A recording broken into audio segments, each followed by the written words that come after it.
Kia ora te iwi, haere ake nei I te Karere. Ko whakarewa hia he rautaki e tūwai he tohu whakamaumahara ki te hia o rau tāngata I mate I te wā I ngā whare ka wanatanga rātou e noho ana. I te nehutanga, kāore he tohu e ki ana ko wai no hea. Ko tata oti a tā te Whānau o Waipareira kaupapa whare ki Māngere e tūai te iwa te kaumārua whare e hāngai ana ki te hunga kaumātua o rātou Whānau me o rātou mokopuna. Toko whā ngā iho pū manawa hō I pōhiritia ki te taumata mana nui o te ao toi ki Aotearoa I ngā tohu whakamanahiranga I tēnei tau.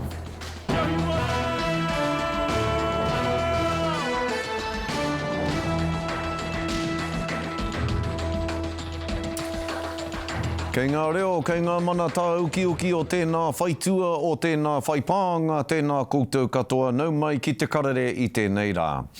I mate a Leo Koziol, te kai whakatū me te kai whakahaere auroa I te ahurei kiriata Māori o te Wairoa I tōna kāinga inu haka inanahi.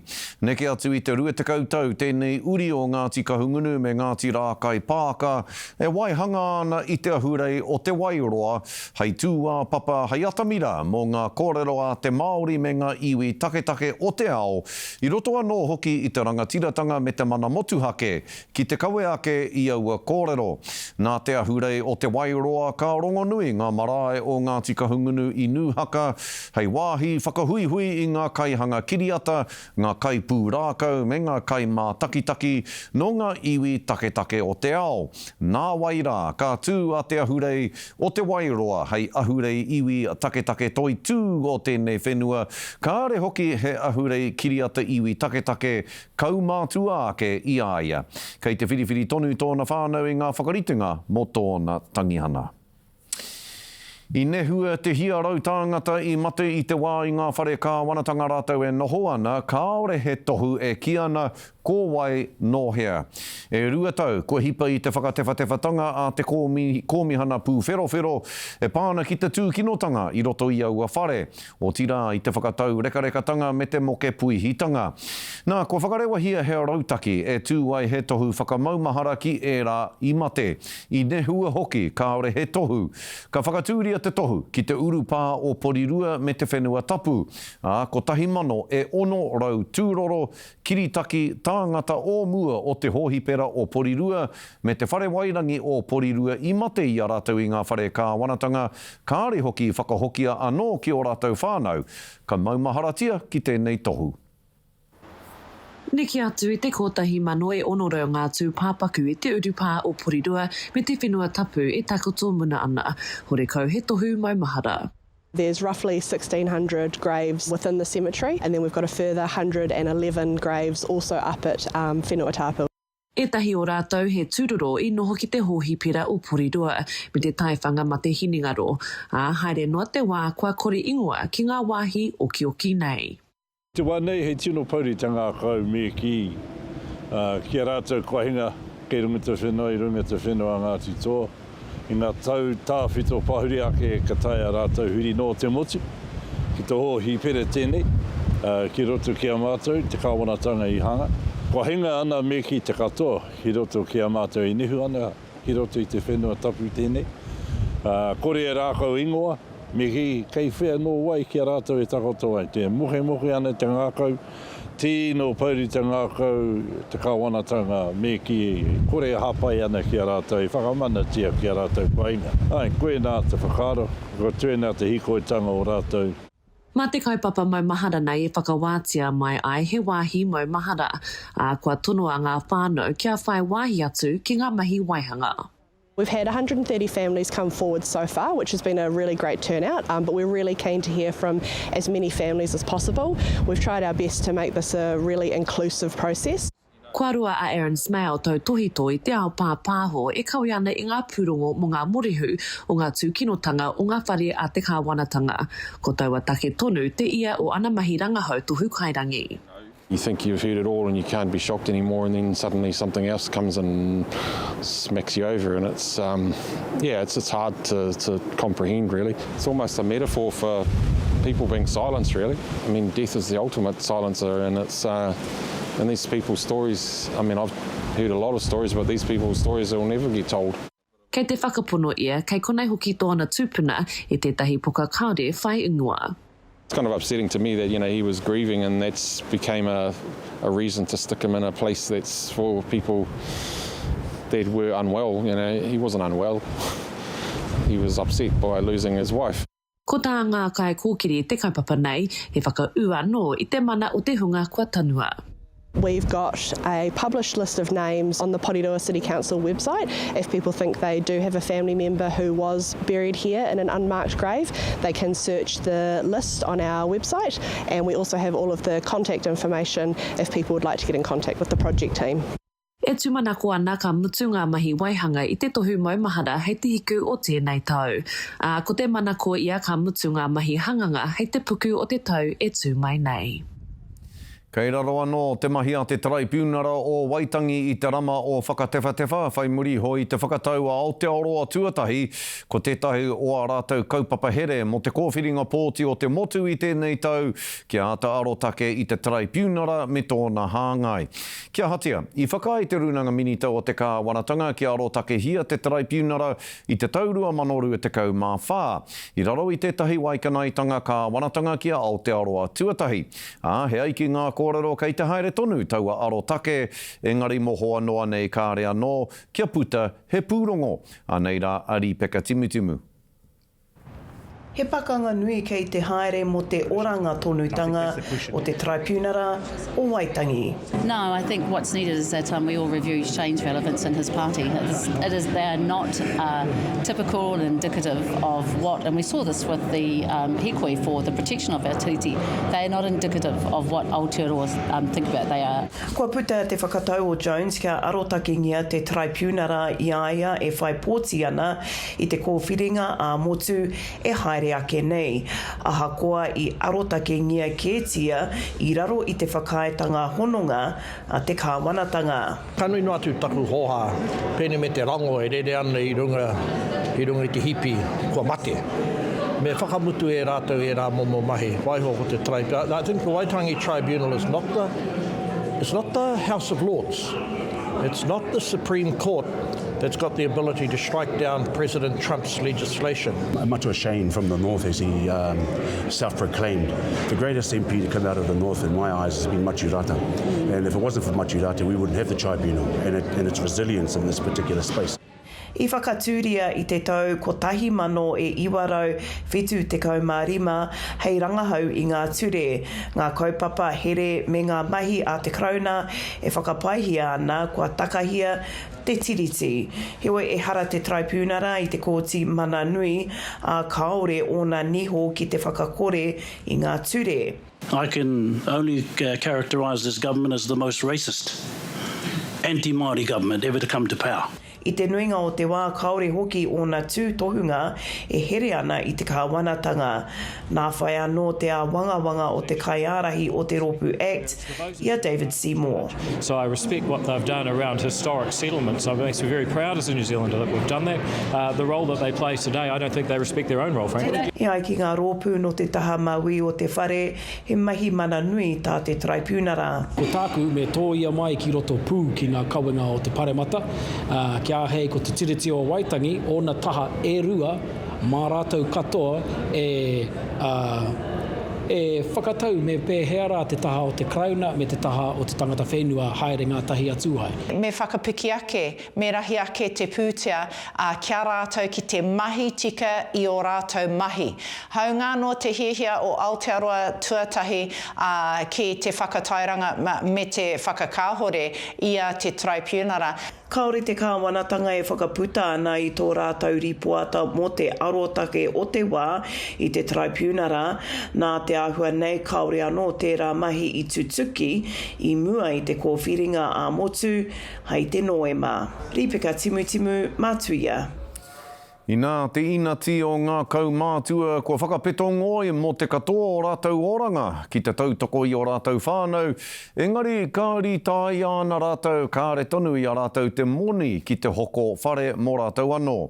Kua tataoti tā te Whānau Waipareira kaupapa whare ki Māngere, e tū ai te iwa te kaumārua whare e hāngai pūana ki te hunga kaumātua o rātou whānau, me o rātou mokopuna, Anei a Kane Peters.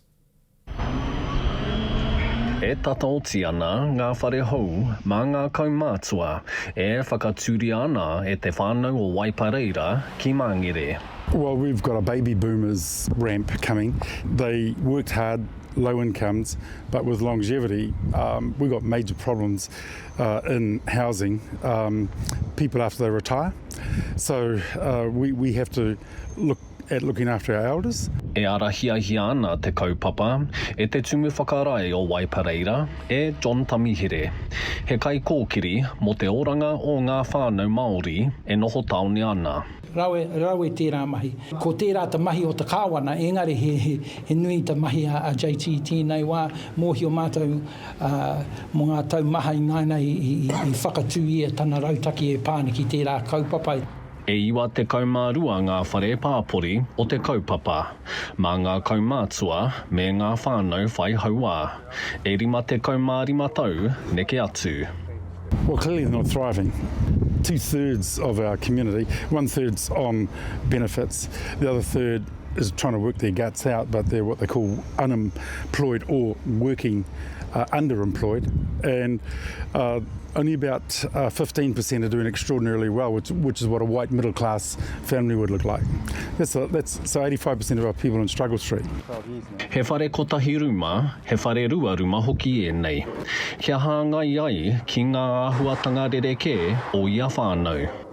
Well, it's 92 social housing elders, but there's a configuration here of 2 beddies, 1 beddies, and so it depends their whānau situation, and you've got to build it big enough so mokopunas turn up, right?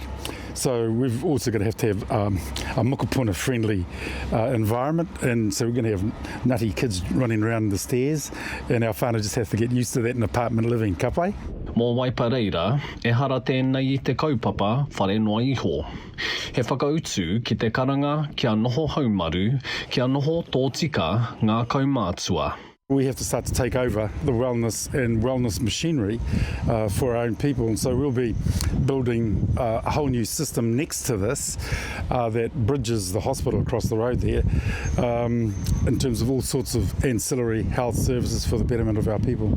He oi, ka tūwhera ngā tatau o te whare teitei nei, hei te tau, 2025. Kane Peters, mā Tuia. Hei muri ake i ngā whakatairanga e tiwi, toko whāanga iho pū manoa hō i pōhiritia ki te taumata mananui o te ao toi ki Aotearoa nei, i ngā tohu whakamanahiranga i tēnei tau.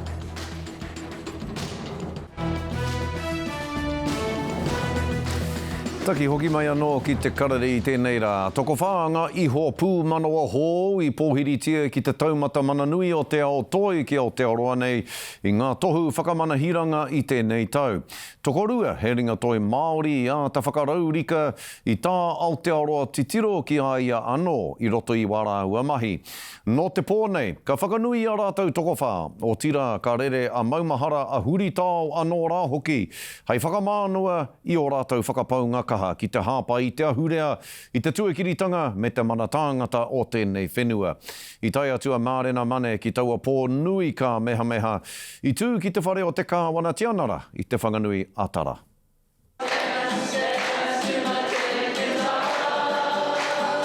He waiata ko tohua mo tēnei pō whakahirahira.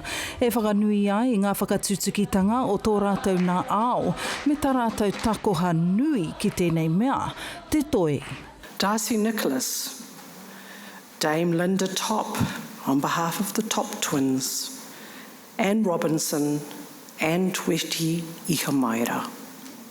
Our 2026 Icon Awards Whakamara Hiranga recipients. I'm so proud of you all. Ko tēnei tohu whakamanahiranga e whakanuitia nā te rua te kaunua o te hunga ora. He kāhui iti nei kua whakaritea mō ngā ringa toi kua tino Waihanga i te āhua o Aotearoa.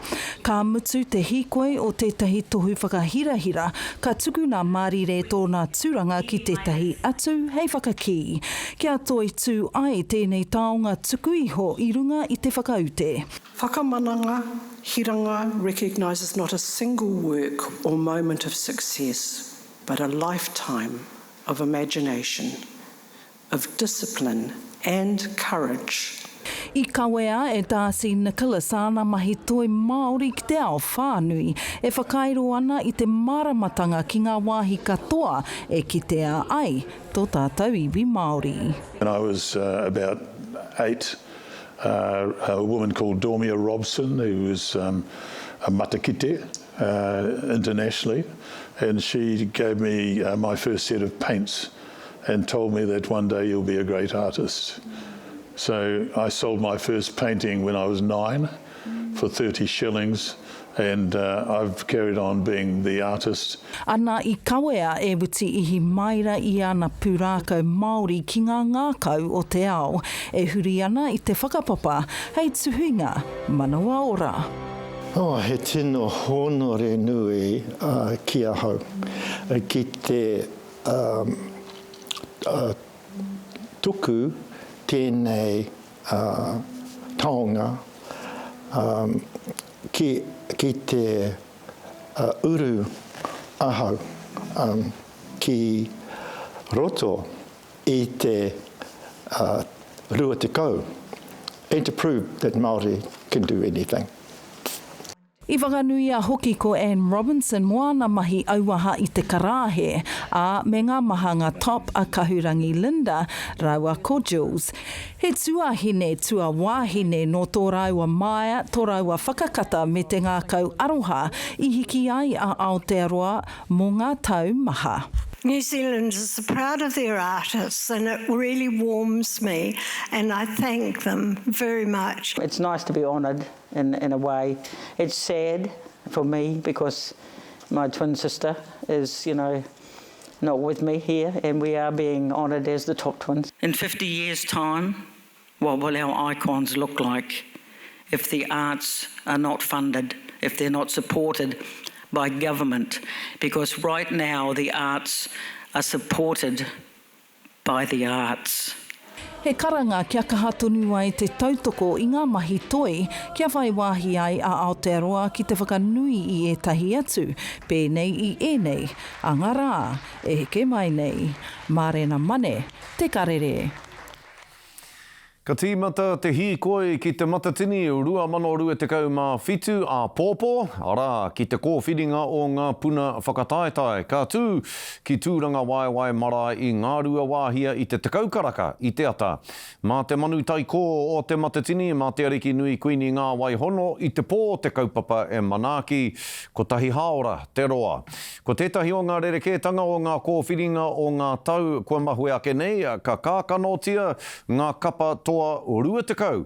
O te matatini whakamutunga I te kāhui maunga I te tau rua mano rua te kau mā rima, o era ka kākanotia e toru ngā taumata. Tuatahi ko te kau mā rua I uru ki te rā o te mātangi rua I te matatini o te tau rua mano rua te kau mā rima. Tuarua ko ngā kapa I tua ngahuru mā toru ki te tua ngahuru mā ono, tuatoru ko ngā kapa I tua ngahuru mā whitu ki te rua ngahuru. Mā te kōwhiringa nei ka whakahaerehia a te ata a pōpō ka mohio ngā kapa kei te hea puna rātau, ko hea te rā e tū wai rātau, āhea hoki te wā. Ki te pirangi koutou ki te mātakitaki, te kaukaraka a pōpō, hātarei, mataora nei, ki te karere, onenews.co.nz me Māori Plus. Nā, ki te riki, kua whara tētahi o ngā toki o te kapa tamatoa, I mua tonu I te tākaro ki ngā Penrith Panthers a te pō tonu nei. I tīhaia e te Maire Martin a tōna rirapa I te whakangungu whakamutunga a te kapa I tēnei wiki nei, ka riro mā Luke Metcalf tōna tūranga e whakakapi ake. Ko enei tā Metcalf tākaro tuatoru noa nei I tēnei tau katoa mā te kapa matua o ngā tamatoa. Norere tiwi hei muri ake I te whakatā poto, ka tirohia ake ngā huarere o te wā.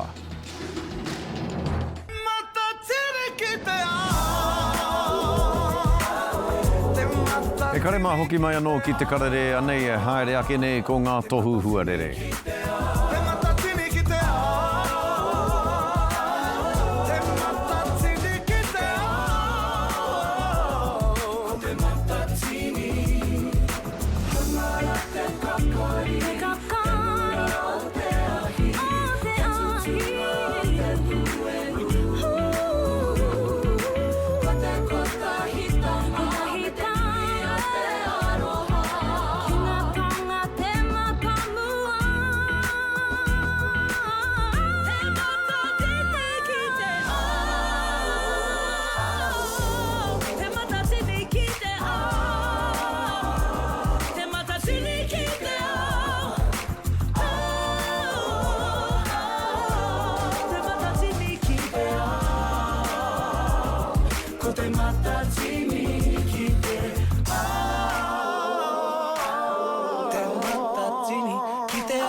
Koe nore tiwi, koe nā tātou kohinga kōrero mō tēnei rā, kau e wareware a te pōne ko ngā tamatoa ki ngā Penrith Panthers ki te pā o Rarotonga, te kaukaraka a te ata pōpō, te kōwhiringa o ngā puna whakataetae mō te matatini a te rātau, rimakaraka a te ata pōpō e hoama ko ngā ōpango e whakangāna ki ngā Stormers ki roto Afrika ki te tonga, hei te pōa pōpō, au tauatanga reo Māori. Nā, taku mohio, ko te tākaro, ko te matau a Māui kia tāhi mana kei roto katoa I te reo Māori anei e rere atu nei kia koutou I te reo tātaki o Aotearoa nei. Nō reire, mihi ana kia koutou katoa, huri no I te motu I mā taki mai nei I te karere I tēnei rā, I tēnei wiki ngā manaakitanga o te wā, kia koutou huri noa I te motu.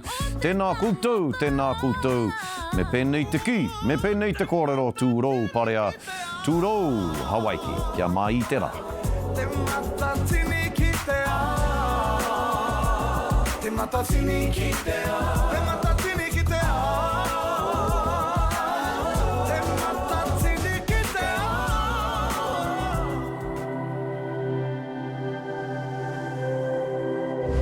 Ko te reo, te take.